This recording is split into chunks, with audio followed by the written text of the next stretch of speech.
আজকে বানাবো ঝাল ঝাল লঙ্কার চপ, যেটা খেতে লাগবে অপূর্ব। আর এটা কিন্তু মুড়ি বা এমনি স্ন্যাক্স হিসেবেও খাওয়া যায় এই লঙ্কার চপটা। তো নমস্কার, নতুন একটা পর্বতে আপনাদেরকে সবাইকে স্বাগত জানাই। তো দেখতে থাকুন আজকের লঙ্কার চপের রেসিপি। আর রেসিপিটা দেখার জন্য অবশ্যই একটা লাইক দিয়ে ভিডিওটা কন্টিনিউ করবেন। তো এর জন্য প্রথমেই আমি এখানে লঙ্কা নিয়ে নিয়েছি। তো এটা সিমলা মির্চ, এই লঙ্কাগুলো ঝাল থাকে না, তো এই লঙ্কাগুলোই আমি দিয়ে আজকে কিন্তু এই চপটা বানাবো। আর অনেক বন্ধুরা আছেন লাইক দিতে ভুলে যান, প্লিজ একটা লাইক দিয়ে ভিডিওটা কন্টিনিউ করবেন। তো এখানে আমি নিয়ে নিয়েছি আলু, সেদ্ধ আলু। আলুটা সেদ্ধ করেছি সেটা আর দেখালাম না, এটা কিন্তু সেদ্ধ আলু আমি ডুমু ডুমু করে কেটে আর আলুটাকে সেদ্ধ করে নিয়েছি। আর এটাকে ভালো করে এবার ম্যাশ করে নিয়ে নিলাম। আমি ম্যাশ করে নিয়ে নেওয়ার পর এখানে একটা গ্যাস জেলে কড়াই বসিয়ে দিয়েছি, একটা প্যান টাইপের বসিয়েছিলাম। এবার আমি পরিমাণ মতো এখানে তেল দেবো, অল্প পরিমাণ, খুব বেশি না। আমি এখানে 4 পিস লঙ্কা চপের পুর বানাবো, তাই সেই পরিমাণে অল্প পরিমাণে আমি এখানে দিলাম।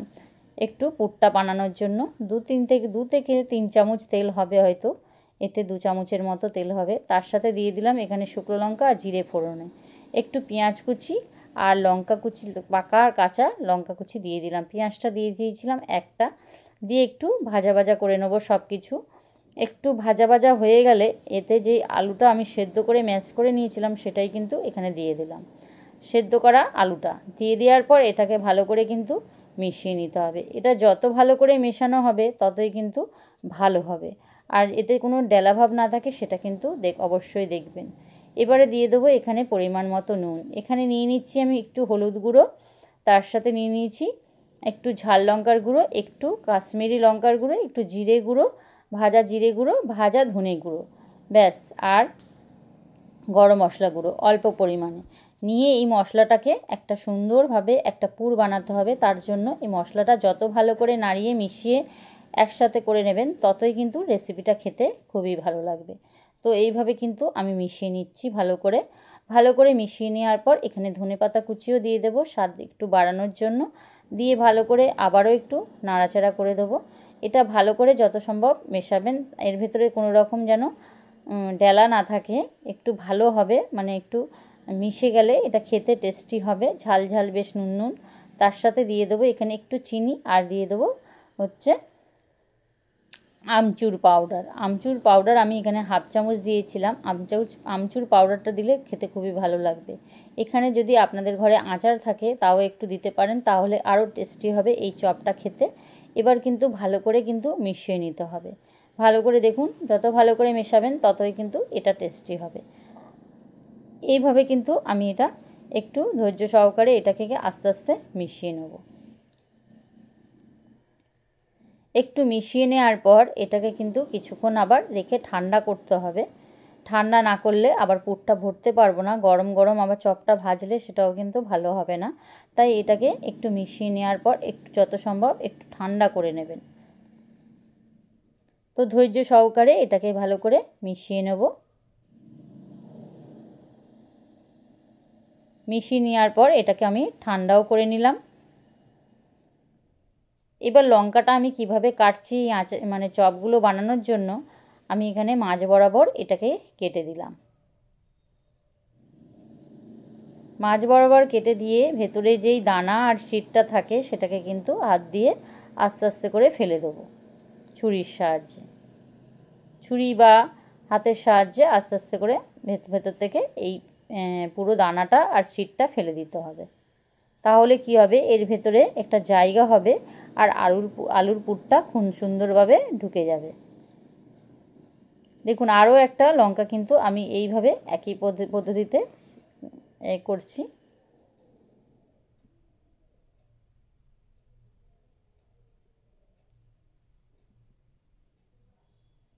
জায়গাটা করে নেওয়ার পর আমি কিন্তু এই দানাগুলো পুরোটা সরিয়ে দিলাম, পরিষ্কার করে নিয়ে এবার কিন্তু আমি যেই চপের ভেতর লঙ্কার ভেতরে আলুর পুরটা ভালো করে ঢুকিয়ে দিলাম।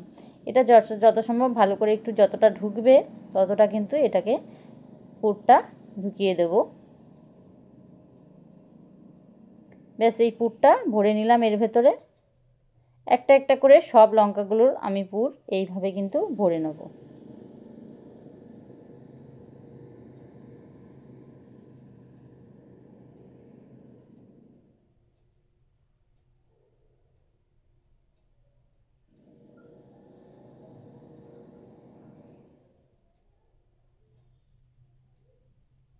আপনারা দেখেই বুঝতে পারছেন কিভাবে আমি কিন্তু বানাচ্ছি এটা, আপনাদের অসুবিধা হচ্ছে না বোঝার। তো দেখুন এবার কিন্তু আমার চপগুলো বানানো হয়ে গেছে, পুরটা ভরা হয়ে গেছে। এবার আমি একটা বাটি নিয়ে নেব, বাটি নিয়ে আমি এখানে বেসন নিয়ে নিচ্ছি। বেসনটা আমি 4 পিস এখানে যেহেতু ভাজবো সেই আন্দাজে অল্প পরিমাণে বেসন আমি এখানে নিয়ে নিলাম। পরিমাণে যদি বলেন কতটা নিয়েছি, এখানে 3 চামচের মতো বেসন আমি নিয়েছি। তার সাথে দিয়ে দেবো একটু অল্প করে হলুদ গুঁড়ো, একটু ঝাল লঙ্কার গুঁড়ো, 1 চামচ চালের গুঁড়ো,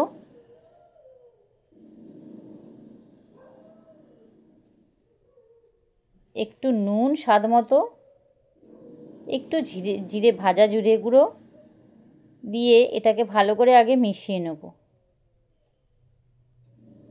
এইভাবে চপটা বানালে খেতে কিন্তু খুবই টেস্টি হবে, একদম দোকানের মতো চপ কিন্তু তৈরি হয়ে যাবে। এবার অল্প অল্প করে জল দিয়ে একটা ব্যাটার বানাতে হবে। খুব বেশি পাতলা এই ব্যাটারটা বানালে ভালো লাগবে না, একটু দেখে শুনে ব্যাটারটা কিন্তু বানিয়ে নেবেন। কীরকম বানাবেন মানে এই ব্যাটারটা আমি দেখিয়ে দেবো। দেখুন আমি কিন্তু একদম অল্প অল্প জল দিয়ে কিন্তু ব্যাটারটা বানাচ্ছি। একেবারে জল দিয়ে দিলে কি হবে, ব্যাটারটা কিন্তু পাতলা পাতলা হয়ে যাবে। আমি 2-3 বার কিন্তু জলটা আস্তে আস্তে দিলাম। দেখুন দেওয়ার পর এই ব্যাটারটা এই রকম হবে, খুব বেশি পাতলা হয়ে কিন্তু গড়িয়ে যাচ্ছে না। দেখুন আমি কিন্তু দেখিয়ে দিলাম চামচে। একটা থকথকে টাইপের ব্যাপার আছে, যেহেতু এটা লঙ্কার, তো লঙ্কাগুলো একটু প্লেন থাকে, তো এটা বেসনটা গা থেকে গড়িয়ে যাওয়ার সম্ভাবনা থাকে, তাই একটু সেইভাবে ব্যাটারটা গুলে নেবেন। দিয়ে এখানে তেল আমি সাদা তেল গরম বসিয়ে দিয়েছি। গরম বসিয়ে দিয়ে আমি কিন্তু এবারে লঙ্কার চপগুলো দিয়ে দিলাম। খুব বেশি হাই ফ্লেমে এই চপটা ভাজতে যাবেন না, মাঝারি আছে এই চপটা ভাজতে হবে। কারণ লঙ্কাগুলোর ভেতরে যেহেতু একটু ভাজা হবে, লঙ্কাটা যেহেতু এটা কাঁচা আছে, তো এটা ভাজতে একটু টাইম লাগবে। তো একটু ভাজতে একটু সময় মতো ধৈর্য সহকারে আস্তে আস্তে করে এটাকে কিন্তু ভাজতে হবে। একটু যখন লালচে লালচে কালার হয়ে যাবে তখন কিন্তু এটা রেডি হয়ে যাবে। দেখুন এবার লালচে লালচে কালার কিন্তু হয়ে এসছে। এবার এটা আমি তুলে নেব।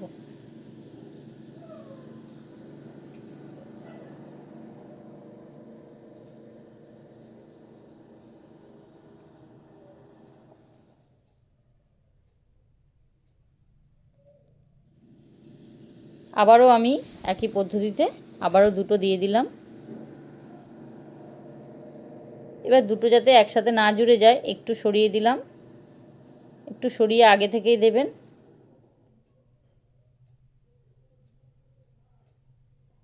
আরও বেশি তেল দিয়ে আপনারা ভাজতে পারেন, আমি একটু কম তেলেই ভাজলাম।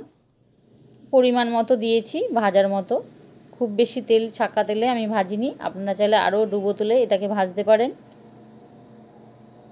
তো যতটা পরিমাণ দরকার আমি সেই পরিমাণে তেলটা দিয়ে এটা ভাজছি। কারণ আমি ভাজা তেল ব্যবহার, একটা রান্না হয়ে গেলে সেই তেলটা আর কোনো কিছুতে ব্যবহার করি না, তাই তেলটা আমি যেদিন যেটা রান্না হয় সেই তেলে সেইটাই রান্না করে শেষ করে দিই। কারণ হচ্ছে ভাজা তেল রাখা, সেই তেলে ভেজে ভেজে খাওয়া আমাদের শরীরের জন্য খুবই খারাপ। তো আমি চাই জন্য তেলটা ভাজা তেল আমি রাখি না। তো আমি সেইভাবে অল্প পরিমাণ তেল দিয়ে এটা ভাজলাম, আপনারা বেশি তেল দিয়েও ভাজতে পারেন। তো দেখুন আমার লঙ্কার চপগুলো পুরো রেডি হয়ে গেল। এটা আমি পরিবেশন করে দেখিয়ে দিলাম কতটা সুন্দর হয়েছে, আপনারা দেখিয়ে বুঝতে পারছেন। রেসিপিটা ভালো লাগলে অবশ্যই একটা লাইক দেবেন আর কমেন্ট করে জানাবেন। আপনাদের সুন্দর কমেন্ট আমাদের এই রেসিপি দিতে অনেক উৎসাহ করে। যদি বেশি ভালো লাগে তাহলে অবশ্যই শেয়ার করবেন এই লঙ্কার চপের রেসিপিটা। তো আজ আসি বন্ধুরা নতুন কোনো পর্বতে, আবারও নতুন কোনো রেসিপিতে আপনাদের সামনে আবারও দেখা হবে। দেখুন আমি হাফটা কেটে দেখালাম, ভেতরটা দেখুন কত সুন্দর দেখতে পাচ্ছেন, আপনারা দেখেই বুঝতে পাচ্ছেন ভেতরের পুরটা কত ভালো হয়েছে, আর লঙ্কাগুলো কিন্তু একদম ভালো কুক হয়ে গেছে। তো আজ আসি, টাটা, ধন্যবাদ সবাইকে।